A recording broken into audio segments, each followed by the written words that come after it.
world's okayest magician. I'm the founder of Slow Motion Magic, and I'm a Parkinson's patient. Now, you'll notice on that list it did not include public speaker, so be gentle with me. The plan is I'm going to kind of tell some stories, and some of them are going to sound a little random, and I promise you by the end I'll pull it all together. And I'm going to do a magic trick at the end, so if it was really bad and boring, at least we'll finish with something fun. So just to touch base, Parkinson's is an idiopathic degenerative neurological disease. And by that, it means it doesn't get any better, it only gets worse, and we don't know what causes it. It's idiopathic means we have no idea where it comes from. It could have a genetic factor, it could be from exposure, but we haven't figured that out just yet, but we're working on it. Our goal at Slow Motion Magic is to raise Parkinson's awareness. We do that one magic trick at a time with free shows to like nursing homes and PTA groups and after school programs. And we share information about Parkinson's. And once a year, we do what's called Conjuring for a Cure, which is our fundraiser for the Michael J. Fox Foundation. They're in the forefront of research, and that they're tremendous organizations that we chose to sponsor. I know magic and Parkinson's disease is a little strange combination. Seems antithetical, but when life gives you lemons, you make lemonade with vodka. And when life gives you Parkinson's, you become a magician, I guess. So for me, everything started in 2013 with brushing my teeth. I'm just gonna give a little background so we have context for the organization. Start with brushing my teeth, and I don't think I got Parkinson's from brushing my teeth. I'm pretty sure that's not it. I encourage teeth brushing. I had a unique technique, I think.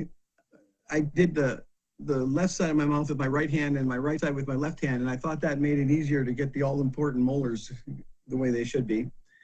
And mid-2013, I stopped being able to do those tiny little circles.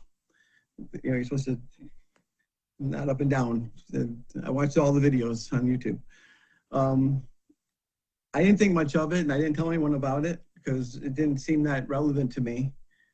But a while later, we had a friend spend the weekend with us, and we were having some adult cocktails, and then some more adult cocktails. And she's out of the blue, she said to me, "It looks like the right side of your face is drooping." And I looked in the mirror, and it wasn't. It was just the lighting or something. But I believe in joking about everything. So I threw in there, well, that goes with my left hand not working properly anymore. And the room went silent, and my wife glared at me like she had laser beams in her eyes because I didn't tell her that I was having this issue. And she has a sort of a spidey sense of knowing when people need to go to the doctor. At the time, I was an EMT, so I was a medical professional, and I didn't like her usurping my medical decisions. But when my youngest son fell and broke his collarbone, I told him to rub some dirt in it, and she took him to the doctor, and it turned out to be a collarbone. And in 2001, I had a sudden headache, and I thought it was no big deal, and she dragged me to the doctor by my ear, and it turned out I had a stroke. In 2012, I had jaw pain, and I thought nothing of it, and she dragged me to the doctor, and I had a heart attack. So she gets to usurp me now with all the decisions. So when she found out about my hand, she dragged me to the doctor, and I'm waiting to be vindicated by this doctor. And him tell us there's nothing. He says, "No, you're going to go see a neurologist." And certainly the neurologist is going to vindicate me, and she did not. She told me I had Parkinson's. So again, my wife is right, and I'm not happy about it. I'll get to be right one day. So I know with Parkinson's, it's a use it or lose it situation with your dexterity. And I had the choice of doing physical therapy, little finger exercises, and those are boring. Or I thought of a more fun approach. I would teach myself sleight of hand, and I would use my dexterity that way. And that would replace my physical therapy. In hindsight, I could have done both, actually. I didn't really need to choose. It wasn't a dichotomy.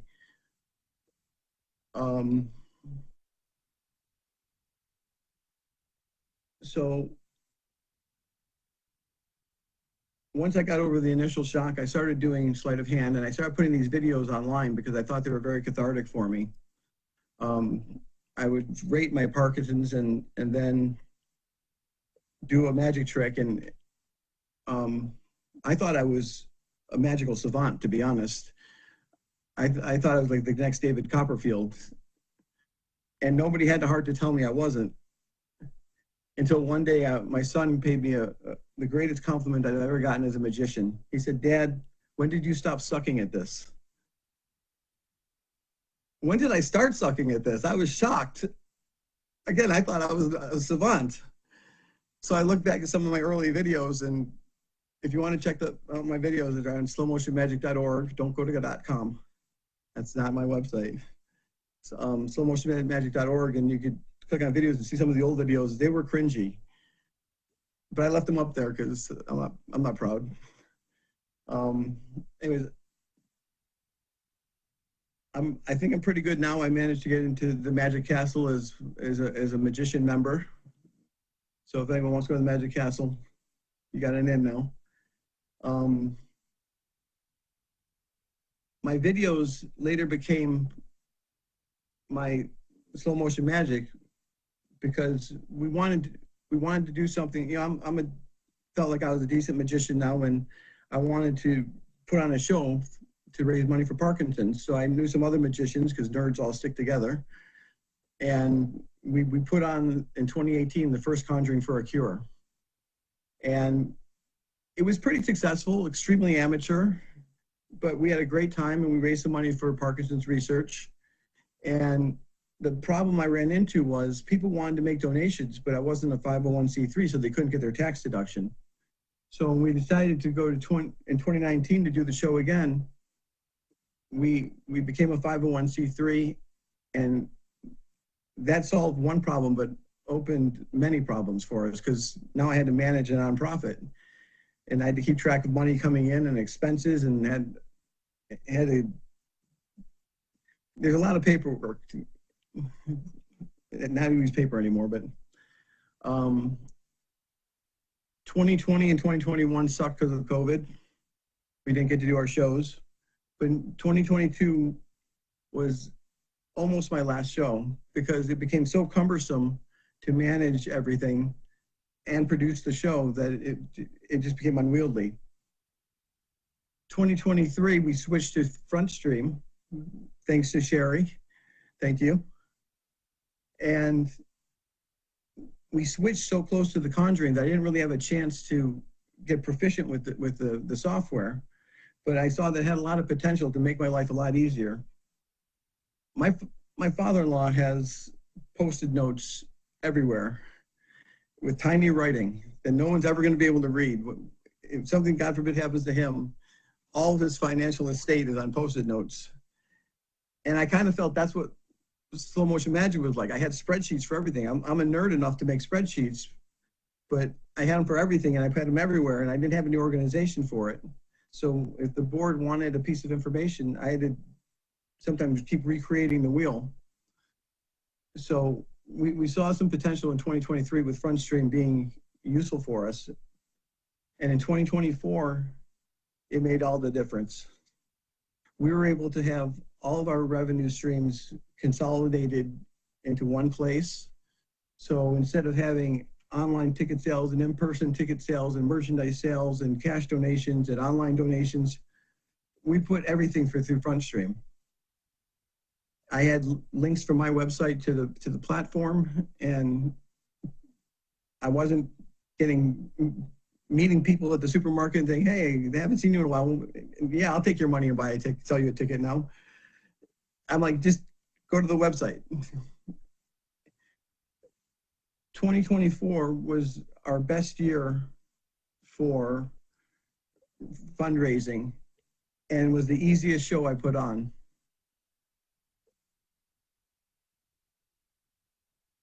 Essentially because I had all my information available to me. So when I wanted to do a mailing list, I didn't have to look through the 5 different files from the different years and figure out where my mailing list was and consolidate it together.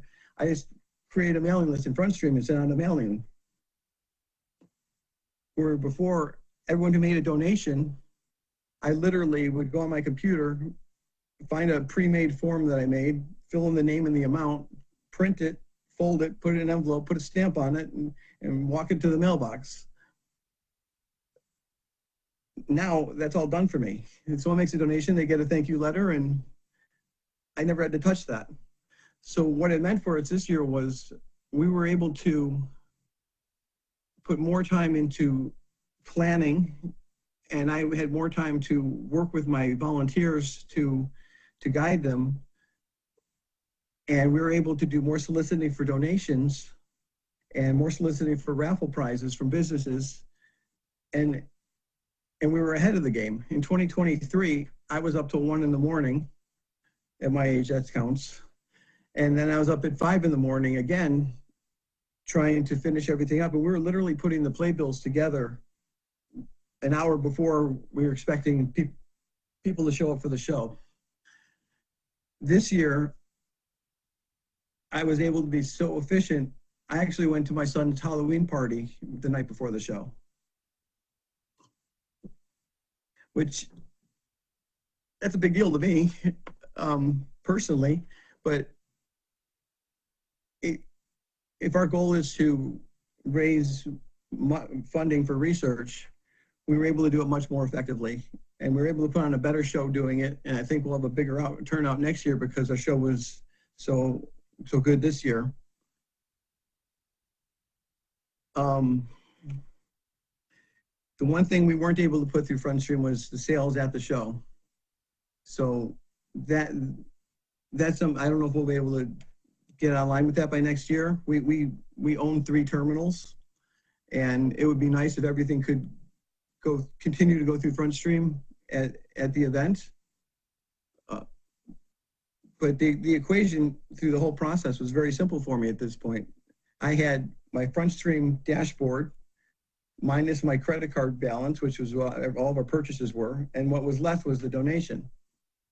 And it was very motivating, whereas before I couldn't track it that easily. It was nice to be like, yeah, we're ahead of last year. We're 10% ahead of last year. We're 20% of last year. And then my board members would be like, what do we got going on? I'm like, we're blowing last year away. And everyone got excited because we had that information at our fingertips.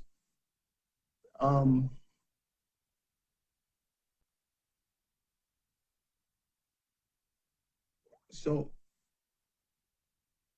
I remember hearing a story about, I guess it was 1968 when we were trying to put a man on the moon.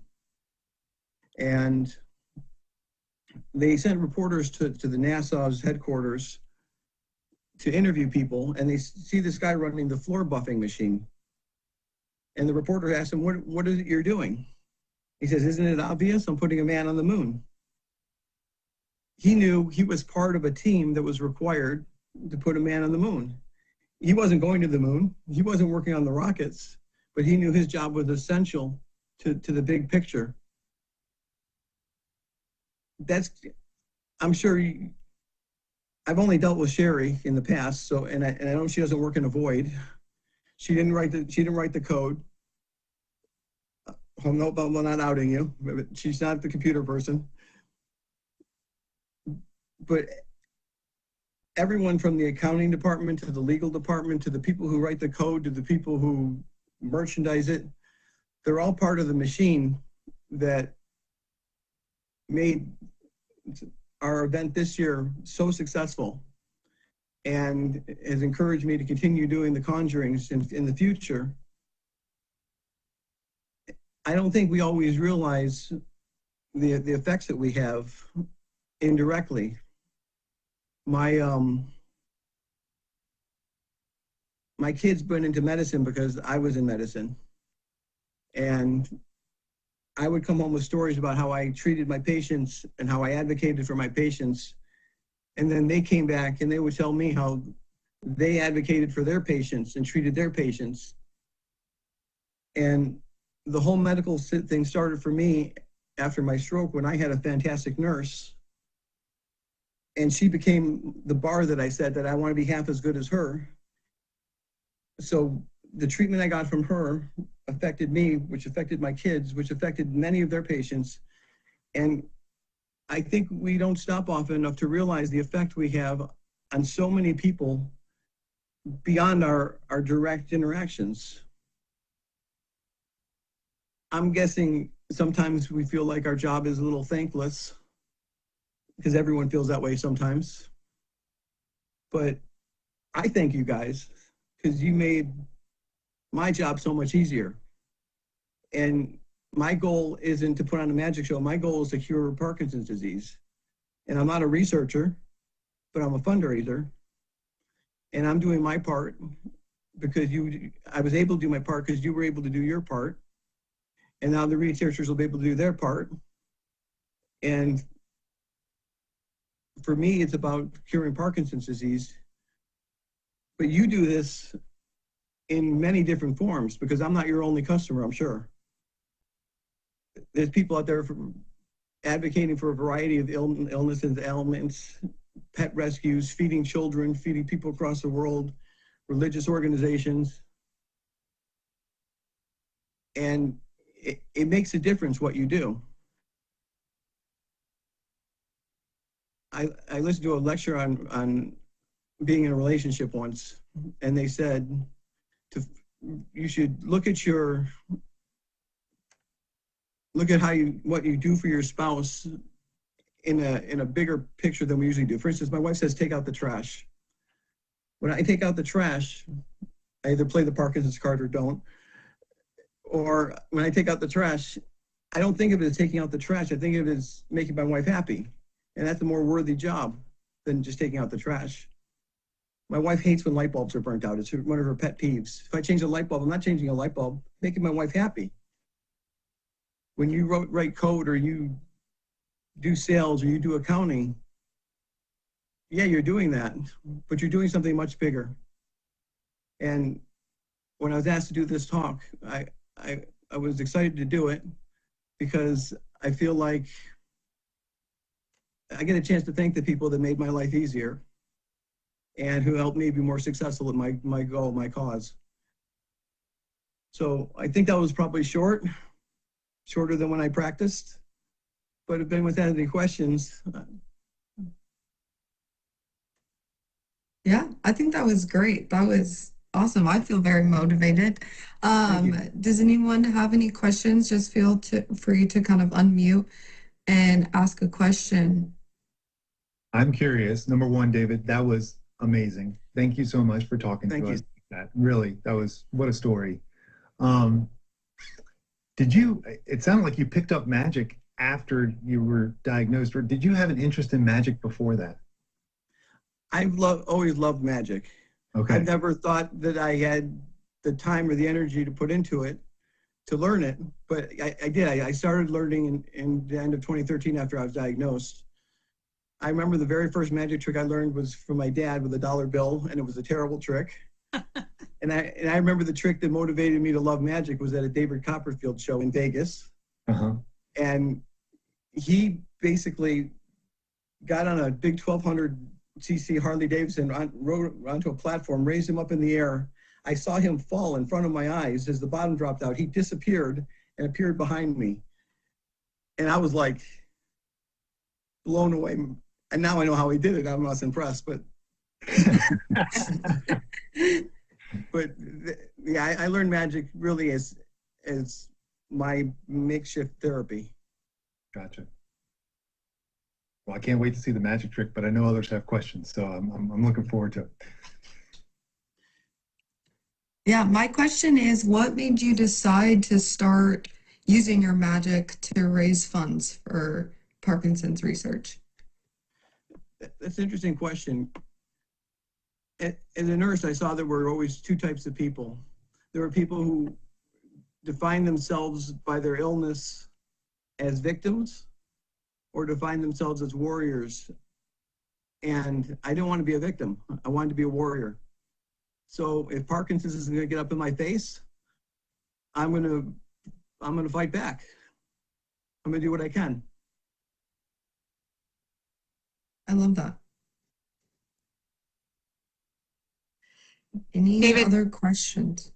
Yeah, just to echo the sentiments that Morgan and Dan both mentioned, I just wanted to thank you for speaking to us today. This was such a wonderful way to spend my lunch hour. And I do have a question. What is your favorite trick to perform or your most well-received trick, magic trick?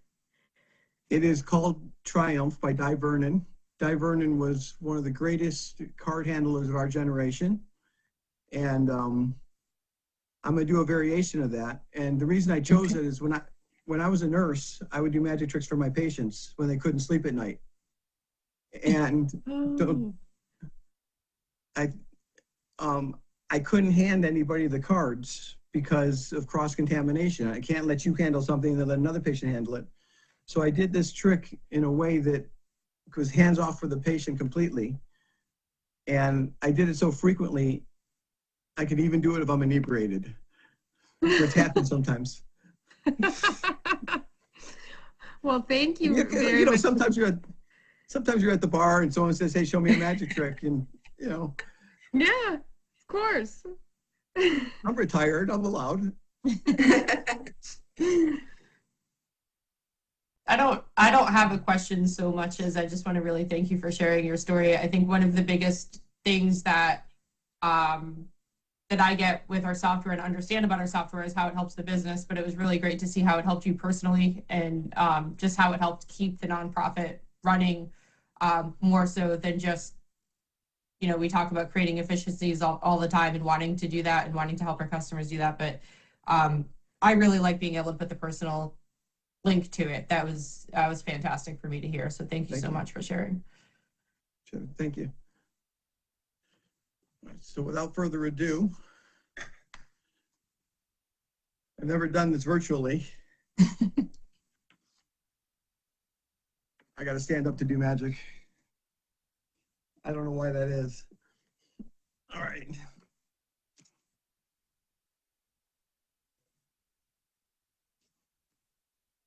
So I'll give the cards a look. I'll show you the regular deck of cards first. Lest you accuse me of shenanigans and tomfoolery. All right, I don't know if that showed it well enough, but I'm going to mix them because I lie and I cheat. And the only time I don't lie and I cheat is when I tell you I'm lying and I'm cheating. That's when I'm being honest. He lies and he cheats. So what I'm going to do is I'm going to riffle down the deck just like this. And Morgan, I'm going to have you say stop at any time. And there's a delay between our links here. Okay. So say stop anytime. Stop. Right there.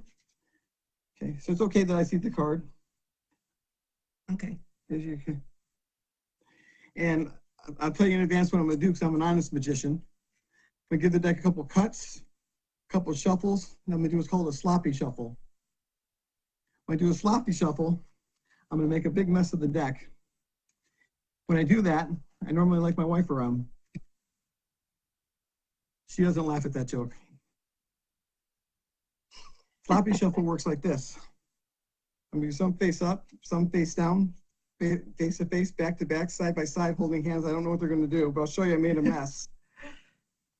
Lest you accuse me of shenanigans and tomfoolery.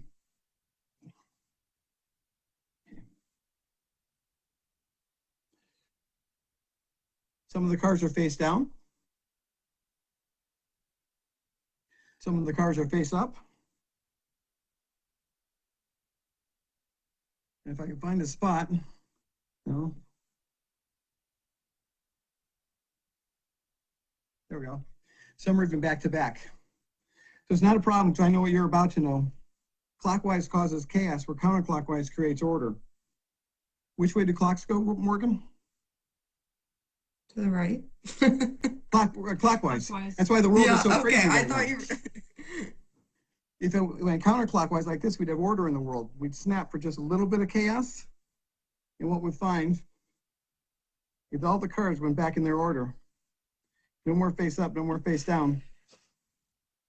Wow. Except, I think you selected one magic card. trick to me. Ah. That's the card. That's amazing. Okay, that's really cool. That's awesome. I'm the world. That was awesome. Thank you so much. That was a great trick. Thank you. I appreciate you letting me talk and share my story. I appreciate what you guys do, and I hope you remember that what you do affects more than just what happens in the office. You're in a line of work that makes the world a better place, and we could certainly use that right now. Thank you so much, David, for joining. I know we My all pleasure. appreciated it. Very much. Right Very back much. at you. Thank you David. for what you do. Awesome. My pleasure. All right. Y'all have a good day. Thank you, Yeah. David. Thank You you. too. Bye. Thank you. Bye.